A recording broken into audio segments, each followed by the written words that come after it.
Shalom saudara dan saudari. Pada pagi ini, mari kita menjejaki watak Yesus Tuhan kita dengan menyanyikan lagu ini yang bertajuk Bukan Dengan Barang Fana.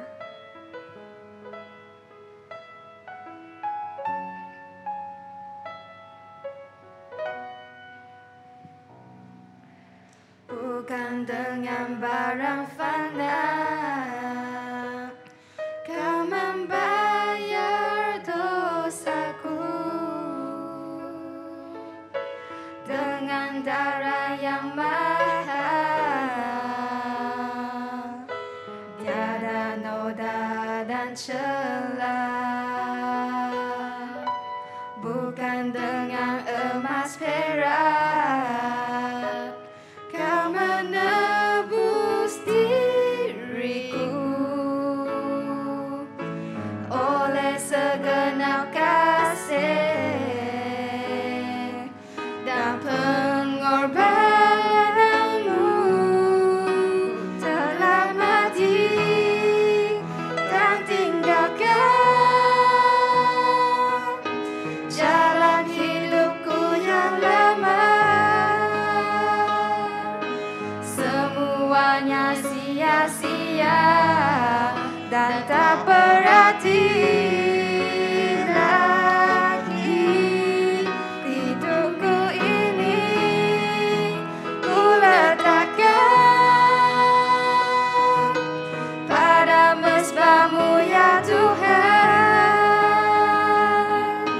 Jadilah padaku seperti yang Kau ingini. Ku telah mati dan tinggalkan jalan hidupku yang lama. Semuanya sia-sia dan tak berarti lagi. Hidup ini ku letakkan pada mezbahmu ya Tuhan. Jadilah padaku seperti yang Kau ingini.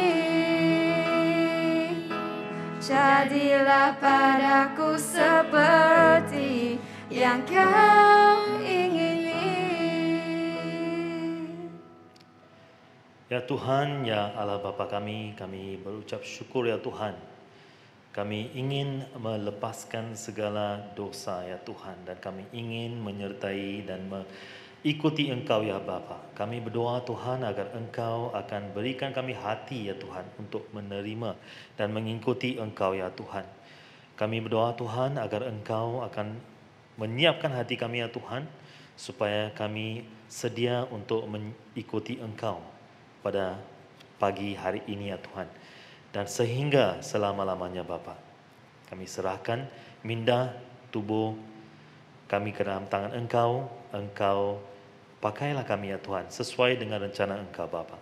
Terima kasih Bapa, inilah doa kami doakan dalam nama Yesus Kristus. Amin. Amin. Ya, shalom sekali lagi jemaat Tuhan yang dikasihi Tuhan. Pada pagi hari ini kita akan melihat satu lagi tema, yaitu orang kaya dan orang miskin, ya, yang diambil daripada Yakobus pasal 2 ayat 1 hingga 13. Saya menjemput saudari Stella untuk membacakan firman Tuhan pada pagi ini.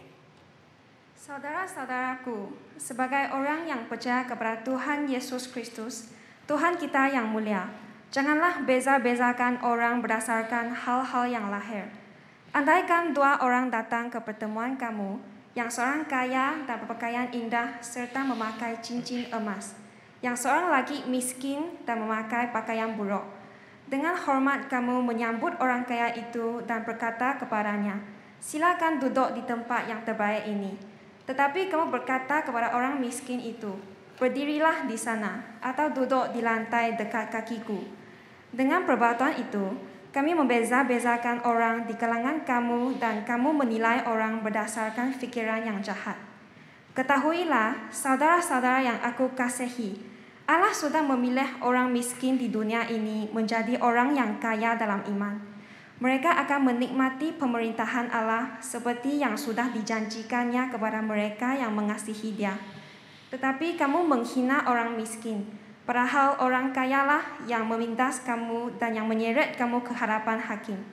Merekalah yang menghina nama yang terhormat, yang kamu terima daripada Tuhan. Kamu melakukan apa yang benar jika kamu mengamalkan hukuman pemerintahan Allah yang tertulis di dalam Alkitab. Kasihilah sesama manusia seperti kamu mengasihi dirimu sendiri. Tetapi jika kamu memperlakukan orang berdasarkan hal-hal yang lahir, kamu berdosa, dan menurut Taurat, kamu telah melanggar hukum. Sesiapa yang melanggar salah satu perintah Taurat, melanggar seluruh Taurat. Hal ini demikian, karena Allah yang berfirman, janganlah berzina, juga berfirman, janganlah membunuh. Oleh itu, meskipun kamu tidak berzina, tetapi jika kamu membunuh, kamu telah melanggar hukum. Bercakaplah dan bertindaklah sebagai orang yang akan diadili oleh Allah menurut hukum yang membebaskan manusia. Hal itu demikian, karena pada masa Allah menghakimi manusia, Dia tidak akan mengasihani orang yang tidak berbelas kasihan. Tetapi orang berbelas kasihan tidak akan dihukum oleh Allah. Amin.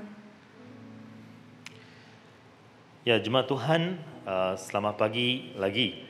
Dan kita masih kita dalam series ini di mana kita melihat kedewasaan seorang Kristian, kedewasaan rohani seorang Kristian. Ya, orang Kristian yang dewasa tidak hanya sabar dalam ujian, ya, kalau kita lihat dalam Yakobus pasal 1, melainkan juga melakukan kebenaran. Inilah tema Yakobus pasal 2. Orang yang belum dewasa memperbincangkan kepercayaan mereka. Tetapi orang yang sudah dewasa menjalankan imannya. Mendengarkan firman Tuhan, ya, Yakobus pasal 1 ayat 22 hingga 25, dan memperbincangkan firman Tuhan tidak dapat menggantikan dengan melakukan firman Tuhan. Setiap orang percaya memiliki penyataan iman atau penyataan pribadi dari apa yang dipercayai. Kebanyakan gereja memiliki penyataan seperti itu dan anggotanya diminta untuk menerima dan menjalankan di dalam hidup mereka. Kebanyakan gereja juga mempunyai suatu peraturan yang dibacakan di depan umum, seringkali pada waktu mereka merayakan perjamuan kudus. Penyataan iman dan peraturan gereja itu baik dan bermanfaat, tetapi bukan sebagai pengganti melakukan kehendak Tuhan. Sebagai seorang gembala, saya telah mendengar orang-orang percaya yang membacakan peraturan gereja lalu mereka datang ke persidangan, perdagangan, dan bertindak dengan cara-cara yang sama sekali bertentangan dengan peraturan itu. Yakobus ingin menolong kita melakukan firman Tuhan. Oleh sebab itu, dia memberikan suatu ujian yang sederhana. Dia mengirimkan 2 orang tamu ke suatu kebaktian di gereja. Seorang kaya dan seorang miskin. Dan dia memperhatikan bagaimana mereka melakukan kedua orang ini. Sikap yang kita pakai terhadap orang lain menunjukkan apa yang sebenarnya kita percaya tentang Tuhan. Kita tidak dapat dan tidak berani memisahkan hubungan manusiawi dari Allah, dari persekutuan ilahi. Ya. Jikalau seorang berkata aku mengasihi Allah dan dia membenci saudaranya, maka dia adalah pendusta, ya, seorang penipu. Karena barang siapa yang tidak mengasihi saudaranya, yang dilihatnya tidak mungkin mengasihi Allah yang tidak dapat dilihat. Ya. Di dalam bahagian ini, Yakobus menguji 4 dasar ajaran Kristian dipandang dari cara kita memperlakukan orang lain. Satulah ketuhanan Kristus. Saudara-saudara dan saudari, sebagai orang yang beriman kepada Kristus Yesus, Tuhan kita yang mulia, janganlah iman itu kamu amalkan dengan memandang muka sahaja. Pada saat itu, orang-orang Yahudi menginginkan penghargaan diri dan penghormatan dan bersaing untuk mencari pujian. Ya. Perumpamaan Tuhan Yesus dalam Lukas 14 ayat 7 hingga 14 membahas masalah ini dan juga kecamannya kepada orang Farisi. Ya. Kita juga mempunyai masalah yang sama dalam kedewasaan ini. Orang-orang yang bercita-cita tinggi ada juga di antara kita, ya. Tidak saja dalam bidang politik, industri dan masyarakat, melainkan juga di dalam jemaat. Ya, hampir di setiap jemaat terdapat kelompok-kelompok dan seringkali orang-orang Kristian baru sulit memasukinya. Ya. Kita selalu mengumpul, ya.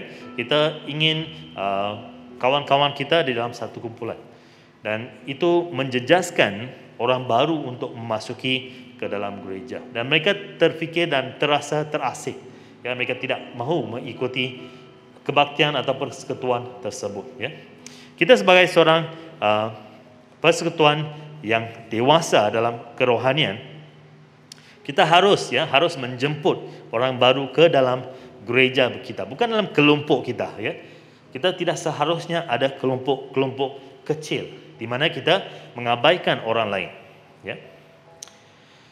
Nah, ramai orang percaya yang surat daripada Yakobus berusaha untuk mendapatkan kedudukan rohani, dan Yakobus harus memperingatkan mereka. Ya, Yesus tidak memandang orang, bahkan musuh-musuhnya mengakui guru tidak menghiraukan pendapat orang lain, kerana guru tidak memandang kedudukan orang. Ini adalah kata-kata orang Farisi kepada Yesus Kristus. Ya, Yesus tidak memandang muka, dia tidak memandang darjat, dia tidak memandang posisi seorang. Ya, dia hanya memandang hati seseorang.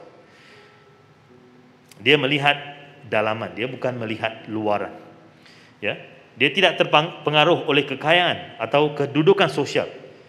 Ya, janda miskin yang memberi 2 keping mata yang duit mata yang sangat berharga, wang di dalam mata Tuhan, daripada orang Farisi kaya yang berikan wang yang berjumlah besar. Ya. So Tuhan melihat hati, dia tidak melihat luaran. Ya. So itu yang Yesus mengajar kita, ya, sebagai jemaat Tuhan, sebagai Kristian yang dewasa, kita harus melihat dalaman seseorang, bukan luaran, ya, seseorang. Murid-murid Yesus merasa hairan melihat Yesus sedang bercakap dengan perempuan berdosa di sumur, ya. Perempuan Samaria, ya, di perigi, ya, di masa mereka hendak ke Galilea, ya. So dia duduk di sana, dia berbual dengan perempuan Samaria ini yang berdosa, ya. Dan juga mereka ada satu perselisihan faham pada masa itu, ya. Orang Yahudi tidak akan bercakap dengan orang Samaria, ya, dan sebaliknya juga, ya. Tapi Yesus memecahkan, ya, tembok perselisihan faham itu. Kerana Yesus inginkan semua orang diselamatkan. Ya. Yesus melihatnya sebagai suatu alat untuk menuai tuaian yang melimpah. Dan kita tahu, ya, tentang cerita itu, dan di mana seluruh kampung perempuan Samaria itu mereka mengenal Yesus dan menerima Yesus sebagai juru selamat mereka. Nah, kita cenderung untuk menghakimi seseorang berdasarkan masa lalunya, ya, bukan masa depannya. Kita selalu melihat orang apa yang telah dilakukannya di masa lampau dia, dan kita menghakimi dia. Nah, ketika Saulus dari Tarsus bertobat, ya, jemaat di Yerusalem takut menerima dia. Saulus menjadi Paulus, ya, dia yang menulis kebanyakan surat perjanjian baru di dalam Alkitab. Tetapi Barnabas yang percaya akan pertobatan Saulus yang memecahkan dinding itu, ya, memecahkan tembok itu.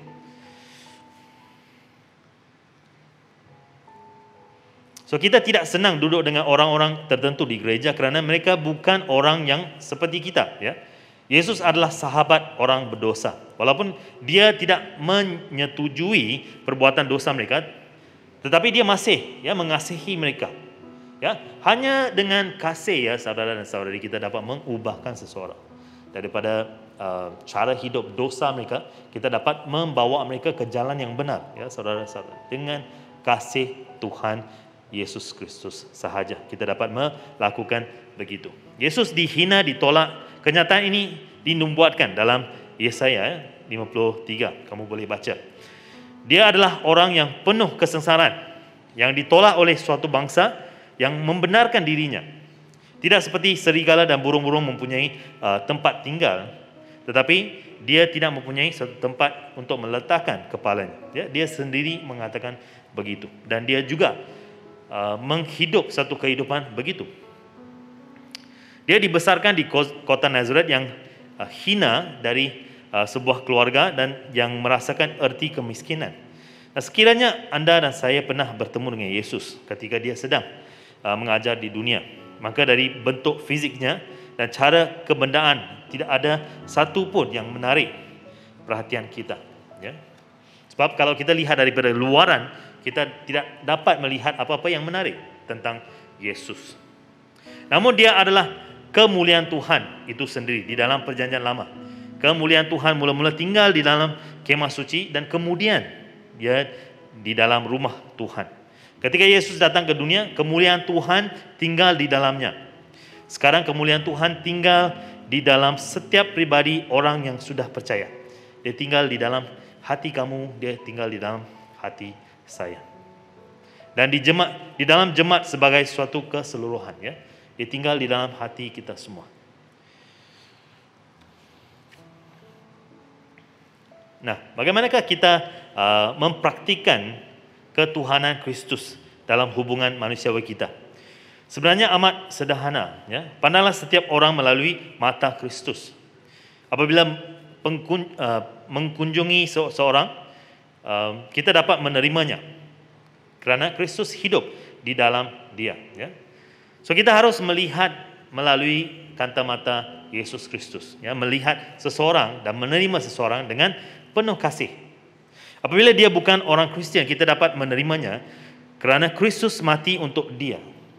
Kristuslah yang menjadi perhubungan antara kita dengan orang lain, ya saudara dan saudari. Dan dia adalah penghubung kasih. Dasar hubungan dengan orang lain ialah pribadi dan pekerjaan Yesus Kristus. Ya. Kita masuk ke dalam poin kedua, kasih karunia Allah. Penekanannya di sini adalah pada pilihan Tuhan dan hal ini, ya, melibatkan kasih karunia Tuhan.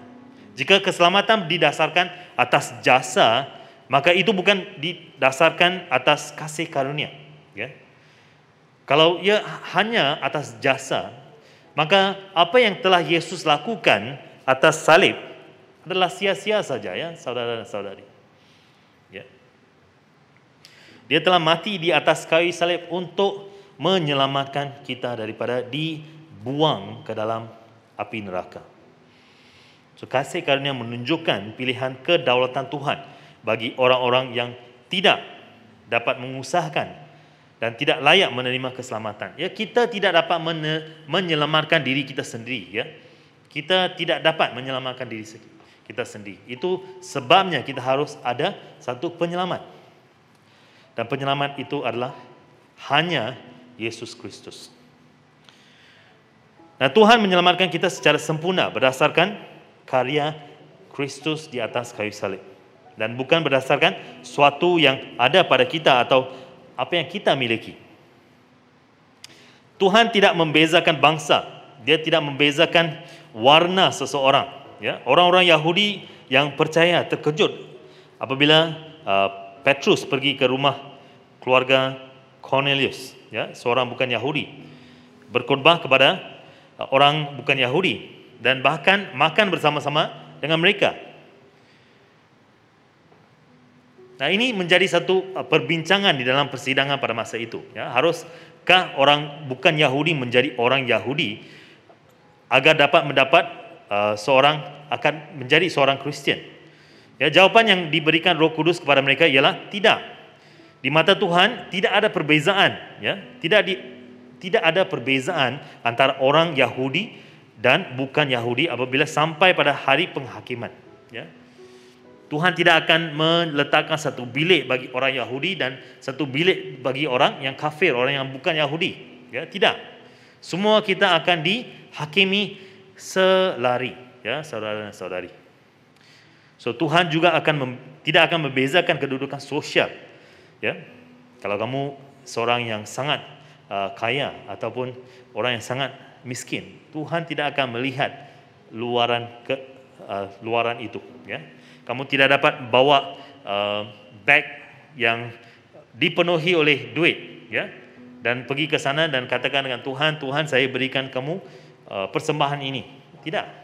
Kita sampai ke syurga nanti, kita tidak akan membawa apa-apa, ya, saudara dan saudari. So kita harus hidup satu kehidupan yang kudus sehingga kita balik ke depan Allah, ya. Kalau kita pandang dari segi manusia, Tuhan memilih orang yang miskin daripada orang yang kaya.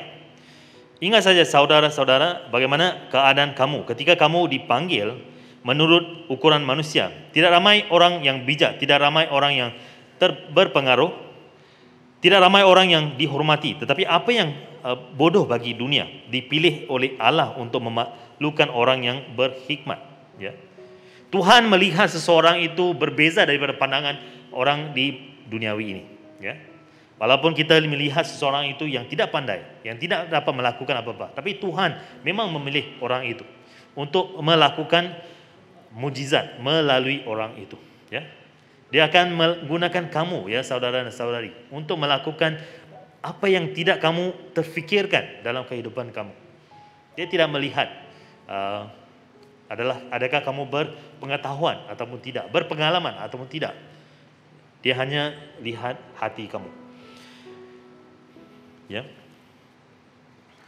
So kita juga, ya, saudara dan saudari, tidak harus melihat luaran. Jangan kita lihat seorang itu kaya dan kita mengalu-alukan dia. Dan jika kita lihat seorang yang miskin, kita abaikan dia. Ya, jangan, ya, saudara dan saudari. Luaran itu akan menipu kita, ya. Kita harus sentiasa menggunakan kata mata Yesus Kristus untuk melihat seseorang dan menerima dia dengan penuh kasih, ya. Nah, dengan itu mari kita berdoa untuk dua perkara ini.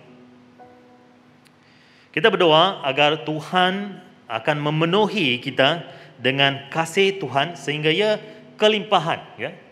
Kelimpahan sehingga sesiapa yang kita jumpa, kita akan menerimanya dengan penuh kasih, ya. Mari kita berdoa agar Tuhan memenuhi diri kita dengan kasih Tuhan. Bapa di syurga, kami berucap syukur, ya Tuhan. Kami berdoa, ya Tuhan, sekarang juga agar Engkau memenuhi kehidupan kami, memenuhi hati kami, ya Tuhan, dengan kasih karunia Engkau, ya Tuhan, dan kasih yang penuh kelimpahan, ya Bapa, sehingga kami dapat menerima, ya Tuhan, sesiapa saja, ya Tuhan. Kita tidak akan melihat luaran mereka, ya Tuhan, walaupun mereka kaya, mereka bernama, ada posisi yang tinggi, kita tidak akan melihat itu juga, ya Tuhan. Kita juga tidak akan melihat orang yang miskin, orang yang tidak berkeupayaan. Kita tidak akan melihat begitu semua, ya Tuhan. Kita hanya melihat kasih Engkau melalui mata Engkau, ya Yesus Kristus. Bagaimana Engkau menerima semua orang, ya Tuhan, sama sahaja. Dan Engkau memberikan mereka kasih Engkau. Penuhilah hati kami, ya Tuhan.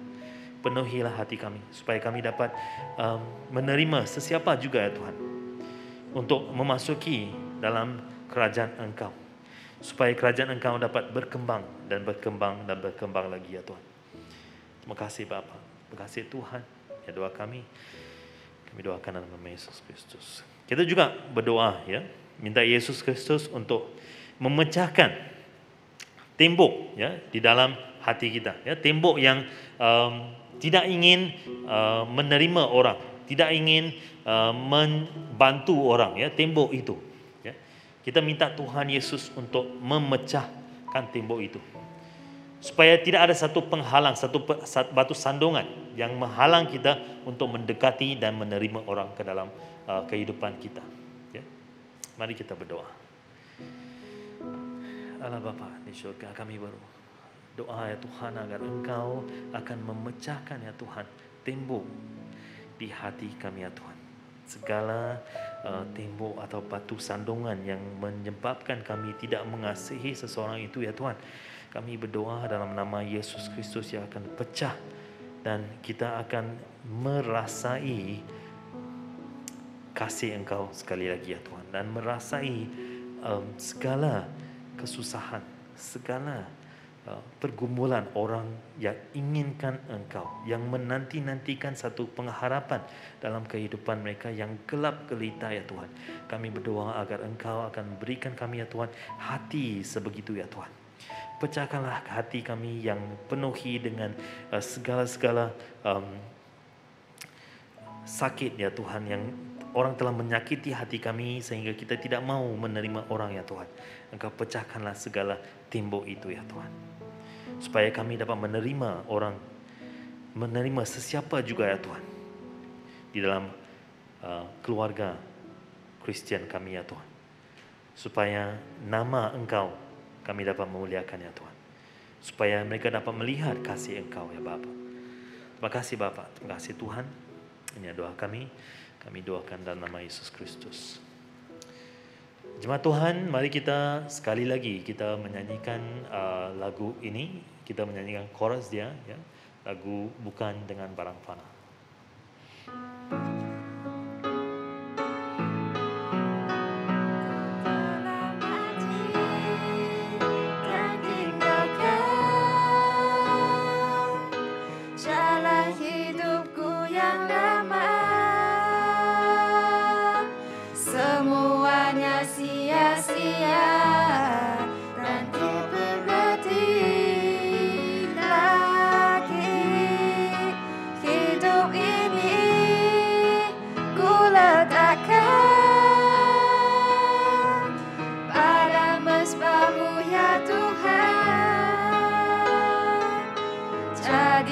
Padaku seperti yang Kau ingini, jadilah padaku seperti yang Kau